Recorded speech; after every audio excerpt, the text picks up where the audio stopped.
Bienvenidos chicos a otro video.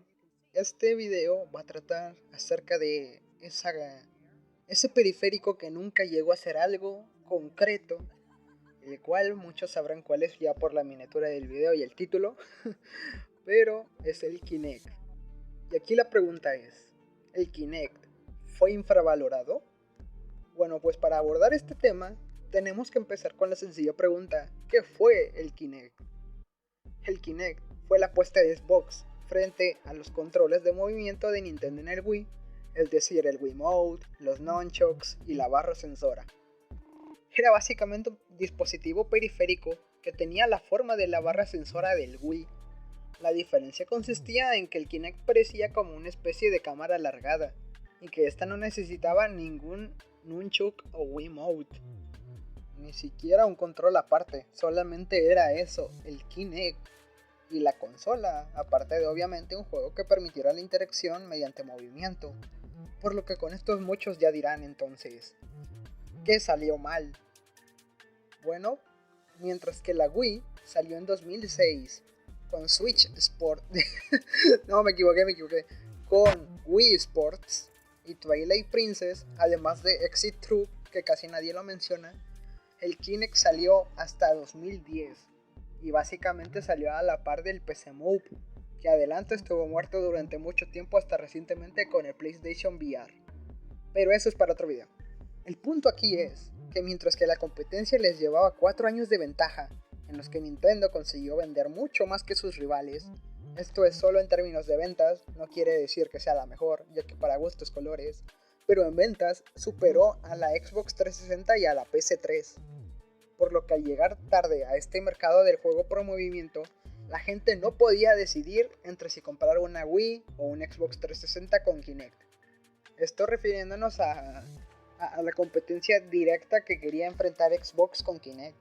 Porque sí, el Kinect tenía que comprarse, no era gratis, entre comillas, como con Wii, sino que el Kinect tuvo de precio en su salida 150 euros y de regalo te darían el Kinect Adventures, mientras que los demás juegos que llegarían poco a poco iban a costar 50 euros. Y dirán, pero es que eso es mucho dinero.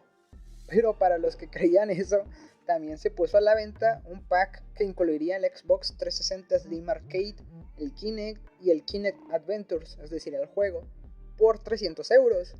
Y entonces, ¿qué pasa con eso? Sí, suena bien, ¿sabes? Suena algo concreto, algo que tú podrías costearte. Pero la diferencia es que la Wii costaba tan solo 250 euros, y esto de salida. Ya con que no recuerdo bien y no puedo confirmar nada, estoy casi seguro que bajó su precio en 2009.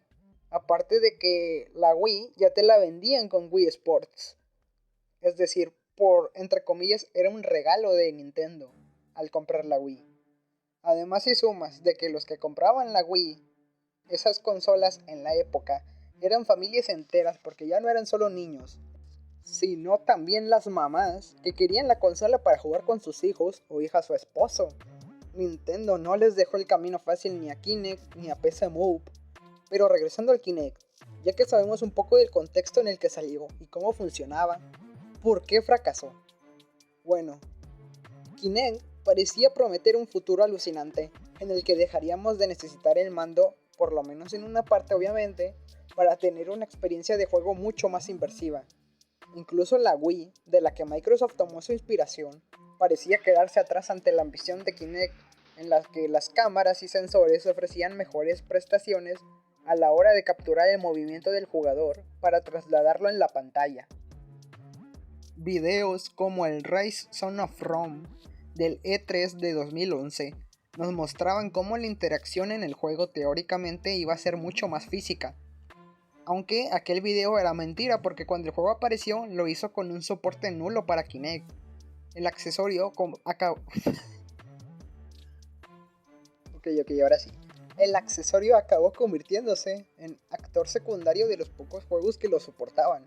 Y cuando era protagonista, lo era con títulos que solo competían con los clásicos de la Wii. O sea, los juegos de baile y otros como Kinect Adventures eran solamente la mueca de aquella promesa original de Xbox. E incluso títulos prometedores como Kinect Star Wars acababan convirtiéndose en una decepción. En esa época inicial, de hecho, aparecieron muchos juegos en los que Kinect no solo era una opción interesante, sino un requisito. Tanto si lo era como si no, muchos de esos títulos estaban pensados para ser utilizados con Kinect, bien por los gestos o bien por los comandos de voz, como en FIFA, que servían también para complementar al mando de las Xbox 360 y posteriormente de la Xbox One. Algunos desarrollos siguieron tratando de demostrar que Kinect tenía potencial, y ciertos usuarios demostraron por su cuenta que efectivamente así era, pero el goteo se hizo cada vez más lento y poco a poco Kinect pareció el gran olvidado. Microsoft, no obstante, seguía creyendo en Kinect a pesar del poco éxito que había logrado con este periférico en la Xbox 360, así que cuando concebió la Xbox One, lo hizo con Kinect como parte integral del sistema, y de hecho en el lamentable lanzamiento de la consola, este accesorio se convirtió en el peor enemigo de Microsoft. Lo hizo porque eso impuso un sobrecoste de 100 euros sobre el precio de la PC4, que se lanzaba en la misma época. Para Sony, la decisión de Microsoft fue la mejor de sus bazas para poder vender una consola que tanto en hardware como en catálogo estaba a la par que Xbox One. Aquí las exclusivas, indiscutiblemente, sabemos que siempre decantan a ciertos usuarios para comprar una consola o la otra. Y aparte de eso costaba mucho menos, entonces razones no faltaban para que compraran más la PS4. En Microsoft tardaron 6 meses en darse cuenta de su error. Tras las quejas y críticas de los usuarios, acabaron escuchando y ofreciendo la consola sin Kinect a un precio que por fin se igualaba con el de la PS4.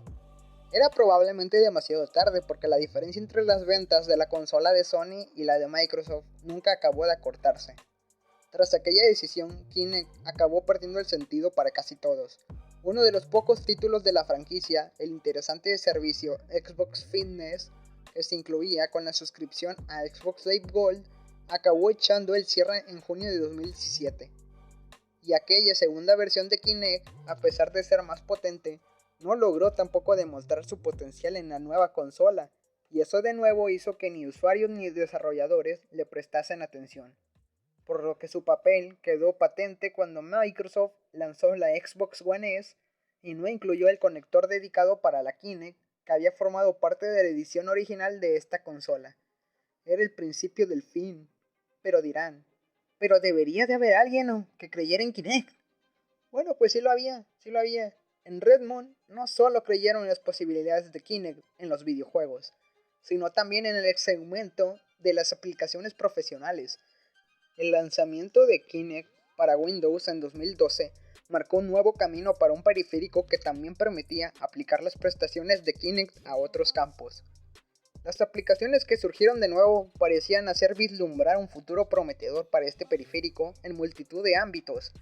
Vimos cómo Kinect ayudaba a traducir el lenguaje de signos, escanear cuerpos y objetos en 3D, lograr mejorar la precisión de los microscopios, sacar mejores fotos o seguir demostrando que en seguimiento de gestos era difícil batir a las cámaras de Kinect.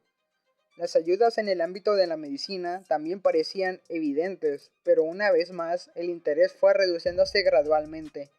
Y hoy en día esas prestaciones e interés parecen haber pasado a proyectos de realidad aumentada y a dispositivos que como el móvil han asumido un papel de protagonista absoluto en nuestras vidas.